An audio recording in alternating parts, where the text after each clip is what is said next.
各位我親愛嘅粉絲們啊，如果你中意法國大文豪啊大仲馬嘅小説呢，尤其係呢部三劍俠 The Three Musketeers， 我介紹你去閲覽原著嘅第12章 Chapter 12， 其中有一段描述英國白金漢公爵點樣迷戀法國皇后 Anne of Austria， 如何之痴纏，順便欣賞 DUMA 其中嘅浪漫文章。點解法國皇后又稱為 Anne of Austria 呢？因為呢位美豔妙齡嘅後生皇后，本來就係奧國人安妮公主，後來嫁到去法國呢，嫁到去法王路易13嘅身邊呢，所以有此稱號。當時由皇后嘅女中僕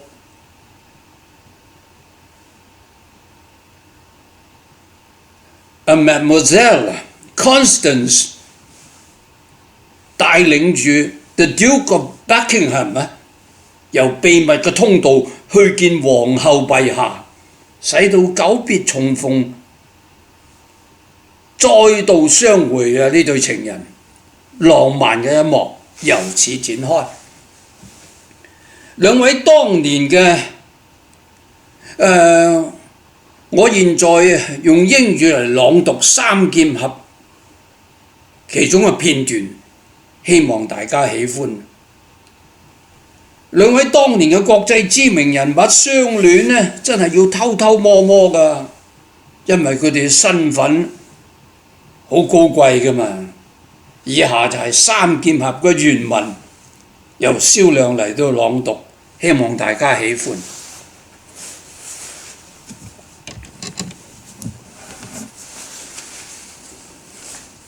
攞起本書先，就係呢書啦。Placing himself before the glass, the Duke arrayed his beautiful hair,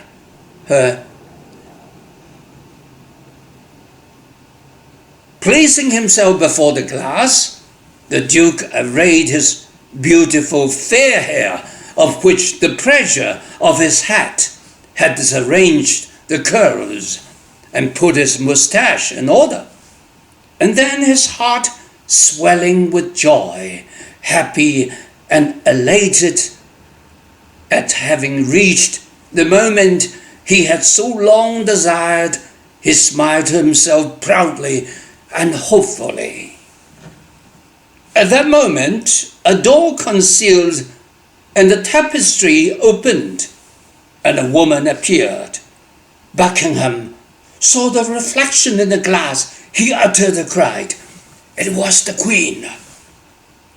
Anne of Austria was at that time 26 or 27 years of age. That is, she was in all the glory of her beauty. Her deportment was that of a queen or a goddess. Her eyes, which shone like emeralds, were perfectly beautiful, but at the same time full of gentleness and majesty.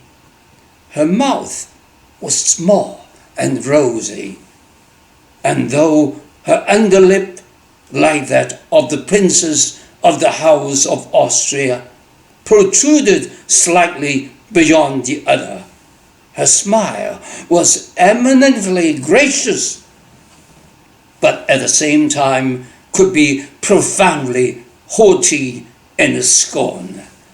Her skin was celebrated for its velvet softness, and her hand and arm were of such a surpassing beauty as to be immortalized as incomparable by all the poets of the time. Admirably, too, did her hair, which in her youth had been fair, but had now become chestnut, and which she wore plainly dressed, and with a great deal of powder, shade a face on which the most rigid critic could have desired only a little less rouge, and the most fastidious sculptor only a little more delicacy in the formation of the nose. Buckingham remained an instant perfectly dazzled. Anne of Austria never had appeared to him so beautiful, even in the midst of balls and festivals and entertainments, as she now appeared in her simple robe of white satin, and accompanied by Mademoiselle Constance, the only one of her Spanish ladies who had not been driven from her by the jealousy of the king and the persecutions of the cardinal. Anne of Austria advanced 2 steps. The Duke threw himself at her feet, and before the Queen could prevent him, had kissed the hem of her robe. "My lord, you already know that it was not I who sent you from England." "Oh, yes, madame, yes, your majesty," exclaimed Buckingham. "I know that I have been a fool, a madman, to believe that the snow could have been animated, that the marble could grow warm, but what would you expect? The lover easily believes in love, nor has my journey been entirely in vain, since I behold you now." "Yes," replied Anne, "but you know why and how I see you, my lord. I see you because, insensible to all my distress, you persist in remaining in the city where by remaining you risk your own life and my honor. I see you to tell you that everything separates us, the depths of the sea, the enmity of nations, the sanctity of vows. It is sacrilege to struggle against such things, my lord. And lastly, I see you to tell you that I must never see you more." "Speak, madam, speak, Queen," said Buckingham.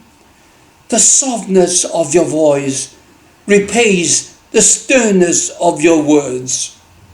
You speak of sacrilege, but the sacrilege is in the separation of hearts which God had formed for one another." "My lord," cried the Queen, "you forget that I have never said I love you." But neither have you ever said that you did not love me, and indeed to say so would be a proof of the greatest ingratitude on the part of your majesty. For tell me, where would you find a love like mine? A love which neither time nor absence nor despair can extinguish, and which is recompensed by a ribbon, by a glance, a word. It is now 3 years, madame, since I saw you for the first time, and for 3 years have I adored you thus. Will you allow me to describe to you your dress on that occasion, and to tell the detail of the ornaments you wore? Mark me, I seem to see you now, seated in the Spanish manner upon cushions, wearing a dress of green satin, embroidered in silver and in gold, with pendant sleeves fastened around your beautiful arms by large diamonds. You wore also a close ruff and a small hat of the same color as your dress, and adorned with a heron's plume upon your head. Oh, thus, with closed eyes, do I behold you as you then were. And I open my eyes again, only to see you now 100 times more lovely still.